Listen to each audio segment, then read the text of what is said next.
तो स्टूडेंट्स, आज हम अभिक्रिया की आणविकता पर चर्चा करने जा रहे हैं। तो इसमें डेफिनेशन लिखा हुआ है, जैसे किसी प्राथमिक अभिक्रिया यानी एलिमेंट्री रिएक्शन में भाग लेने वाले अभिकारकों के अणुओं की संख्या को अभिक्रिया की आणविकता कहते हैं। कोई अभिक्रिया है, सबसे पहले हम एलिमेंट्री रिएक्शन के बारे में चर्चा कर लेते हैं। एलिमेंट्री रिएक्शन क्या होता है? जो सिंगल स्टेप में होते हैं, यानी सिंगल स्टेप में सिंपल अभिक्रियाएं जो एक पद में खत्म हो जाती हैं, जो एक पद में होती हैं। जैसे मान लीजिए इस तरह की कोई रिएक्शन है, A+B इंटू उत्पाद, इस तरह का कोई रिएक्शन है और ये एलिमेंट्री रिएक्शन है ना, एलिमेंट्री रिएक्शन है। इसके बारे में हम बाद में भी चर्चा करेंगे इसको डिटेल में। तो एलिमेंट्री रिएक्शन कौन सी होती हैं? जो सिंगल स्टेप यानी एक पद में समाप्त हो जाती हैं, उनको एलिमेंट्री रिएक्शन कहते हैं।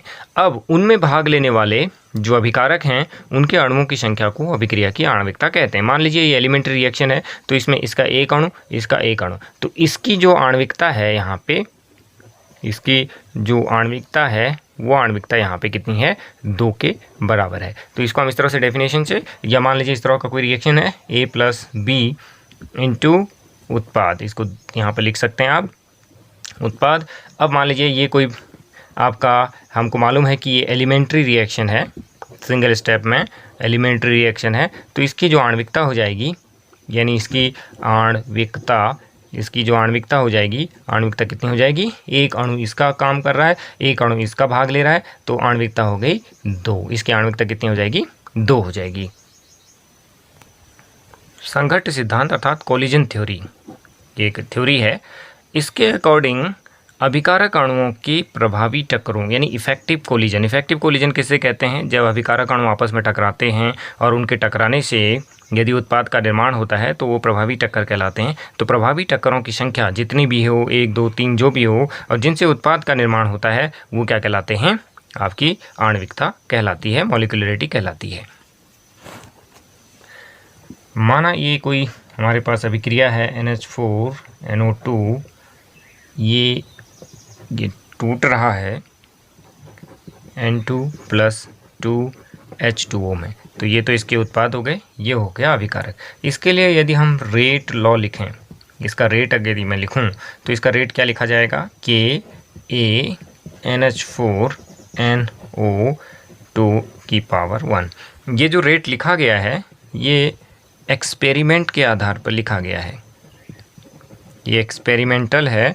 हमने कोई इसको सैद्धांतिक तौर पे नहीं लिखा, ये जो है प्रायोगिक है, यानी प्रायोगिक है, प्रयोगों के आधार पर इसको जो है इस रेट को निकाला गया है, ये इसका रेट है। तो यहाँ से भी हम इसकी मॉलिक्यूलरिटी को ध्यान रख सकते हैं। इसकी मॉलिक्यूलरिटी यहाँ पर 1 है, तो ये मॉलिक्यूलरिटी इसकी 1 हो जाती है। यहाँ पर आणविकता जो है 1 हो जाती है, इसकी आणविकता क्या हो जाती है?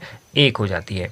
और ये जो पावर होती है यहाँ पे, इस पावर को यदि हम इसका कोटि निकालना चाहें तो इसकी कोटि भी 1 होगी, इसकी कोटि भी क्या हो जाती है? 1 हो जाती है। ये तो ऐसी अभिक्रियाएं जिनकी आणविकता और कोटि लगभग समान होती हैं, वो एलिमेंट्री रिएक्शंस कहलाती हैं। इनको हम जो है एलिमेंट्री रिएक्शन कहते हैं। ये एलिमेंट्री रिएक्शन कहलाती है जिनकी कोटि और ये बराबर हो जाती है। और ये अभिक्रिया की जो कोटि होती है उसका निर्धारण जो है प्रायोगिक तौर पर होता है, अब जरूरी नहीं है कि ये पावर 1 है, यहाँ पे ये और भी पावर हो सकती है, तो कोटि और मॉलिक्यूलरिटी अलग अलग भी हो सकती है, आणविकता और कोटि अलग अलग भी हो सकती है। तो इस तरीके से एक्सपेरिमेंटली हम लोग जो है रेट का निर्धारण करते हैं और उससे इसकी कोटि का निर्धारण करते हैं। और इसमें जैसे इस रिएक्शन में देखा जा रहा है, ये एक एलिमेंट्री रिएक्शन है। इस एलिमेंट्री रिएक्शन में इसका एक अणु जो है भाग ले रहा है, तो इसकी मॉलिक्यूलरिटी कितनी हो जाएगी? 1 हो जाएगी। ऑर्डर ऑफ रिएक्शन भी इसका 1 है, और वो हम जो है प्रयोगों के आधार पर इस पर चर्चा अभी करने जा रहे हैं आगे ऑर्डर ऑफ रिएक्शन पे।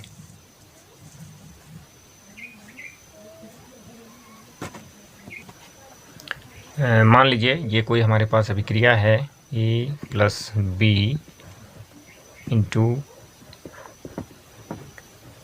उत्पाद, ये हमारा कोई जो है ये रिएक्टेंट हो गए, ये जो है हमारे पास रिएक्टेंट हैं। और हमने क्या किया, इसके साथ इस रिएक्शन को हमने पहला प्रयोग इसके साथ किया कि हमने A के सांद्रण को दुगना किया, A के सांद्रण को दुगना करने पर अभिक्रिया का वेग भी दुगना हो गया। अभिक्रिया का वेग या दर दोगुनी हो गई। दूसरा प्रयोग हमने क्या किया, इसको हमने क्या किया, यहाँ पर हमने B के सांद्रण को यहाँ पे नियत रखा, कांस्टेंट रखा। ठीक है, B के सांद्रण को कोई छेड़छाड़ नहीं की, जो था पहले से था। इसके सांद्रण को हमने दुगना कर दिया। फिर हमने दूसरा प्रयोग किया, प्रयोग 2, हमने क्या किया कि B के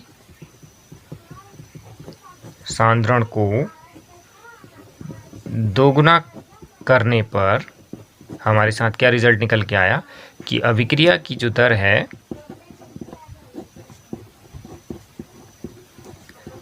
4 गुनी हो गई।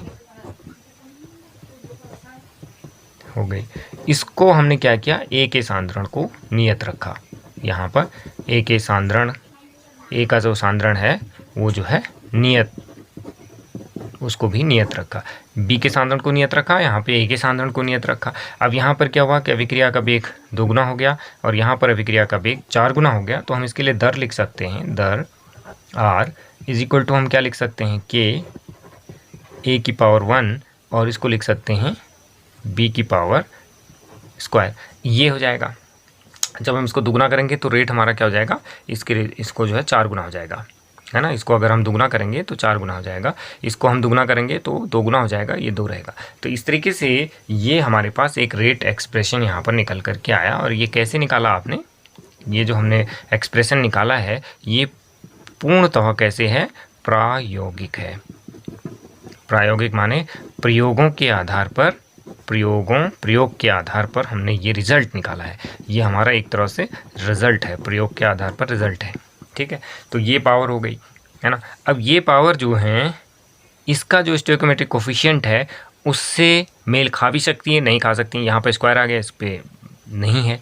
ठीक है, ये बैलेंस इक्वेशन, हम इसको मान रहे हैं कि ये बैलेंस इक्वेशन है, बैलेंस्ड है, ये बैलेंस्ड इक्वेशन है ना। तो यहाँ पर हम कोटि निकाल सकते हैं। तो जो कोटि होती है अभिक्रिया की कोटि, यानी जिसको आप ऑर्डर कहते हैं, वो क्या करते हैं हम, ये जो पावर होती है, ये जो एक्सप्रेशन में, जो रेट एक्सप्रेशन में जो पावर होती हैं उनको जोड़ देते हैं। 1 + 2 = 3। तो यहाँ पर जो अभिक्रिया की जो कोटि हो जाएगी, कोटि अभिक्रिया की यहाँ पर क्या हो जाएगी, 3 हो जाएगी। इसको हमने जोड़ दिया तो कोटि अभिक्रिया की कितनी हो जाएगी, 3 हो जाएगी यहाँ पे कोटि। तो इस तरीके से ये एक प्रयोगों के आधार पर, ये हमने आपको बताया, रेट लॉ भी इसी तरह से लिखा जाता है प्रयोग के आधार पर। और उसी रेट लॉ में जो उसकी पावर होती है उन पावर को आप जोड़ देते हैं, इस तरीके से ये होता है। अब चूँकि मान लीजिए हमारे पास यहाँ पर एक रिएक्शन है, सपोज जनरल रिएक्शन है, मान लीजिए हमारे पास N2 + 3H2 = 2NH3। तो इसके लिए जो रेट होगा, मान लीजिए इसको हम जो है रेट इसका इस तरह से लिखते हैं कि N2, इस तरीके से मान लीजिए कि N2 और H2 का होल थ्राइस। ऐसा हम नहीं लिख सकते क्योंकि ये ऐसा नहीं हो सकता, इस तरीके से नहीं हो सकता, क्योंकि ये प्रयोगों के आधार पर नहीं है। अगर हम इसका प्रयोग करेंगे, प्रयोग करेंगे, उस हिसाब से जो भी रेट एक्सप्रेशन आएगा उसके आधार पर हम करेंगे। हमने इसको एक सैद्धांतिक तौर पर, हमने ये सैद्धांतिक तौर पर किया, यानी इसको थ्योरेटिकल किया, इसको थ्योरी के हिसाब से हम कर रहे हैं, इसके हिसाब से कर रहे हैं। इसके ये जो स्टोइकोमेट्रिक कोफिशिएंट है उसको हम यहाँ रख रहे हैं इसका, तो इसका रेट जो है यहाँ पे इसकी कोटि 4 नहीं हो जाएगी, इसकी कोटि जो है 4 नहीं होगी, 3 1 4 को हम नहीं जोड़ेंगे। ये क्या होना चाहिए, ये पूर्णतः प्रायोगिक होना चाहिए, प्रयोग के आधार पर होना चाहिए। ये क्वेश्चंस हैं, इन क्वेश्चंस को आप कर सकते हैं। 3 क्वेश्चन हैं, इनका आंसर आप निकालिए।